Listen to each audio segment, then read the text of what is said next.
ஜய ஜய சங்கர ஹர ஹர சங்கர. தெய்வத்தின் குரல் 6ஆம் பகுதி.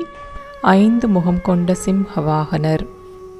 பஞ்சாசிய மான்யர் மட்டுமில்லை, தாமே பஞ்சாசியராக 5 முகத்தோடு விளங்கும் ரூபம்தான் ஹேரம்பர். அற்புதமான மூர்த்தியாக இருப்பவர் அவர். 5 கஜ சிரசுகள், 10 கைகள். வாகனம் என்னவென்றால் சிம்ஹம். பஞ்சாசியம். சிம்ஹத்தை கண்டு யானை பயப்படாதது மட்டுமில்லை, அதை அடக்கி அதன் மேலேயே ஏறி உட்கார்ந்து கொண்டிருக்கிறது. பஞ்சமுகத்தால் தகப்பனாரை ஞாபகப்படுத்துவது போல சிம்ஹ வாகனத்தால் தாயாரை ஞாபகப்படுத்துகிறார். அம்பாள் தானே சிம்ஹவாகினி. மகா கணபதி என்ற மூர்த்திக்கும் 10 கை உண்டு. ஆனால் 5 முகமோ சிம்ஹ வாகனமோ கிடையாது.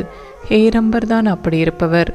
நாகப்பட்டினம் நீலாயதாட்சி கோவிலில் செப்பு திருமேனியாக ஹேரம்ப மூர்த்தி இருக்கிறார். திசைக்கொன்றாக 4 திசைக்கு 4 முகமும் அந்த 4க்கும் மேலே சேர்த்து கிரீடம் வைத்தார் போன்ற 5ஆம் முகமாக 5 யானை தலைகளை பார்க்கிற போதே ஆனந்தமாக இருக்கும்.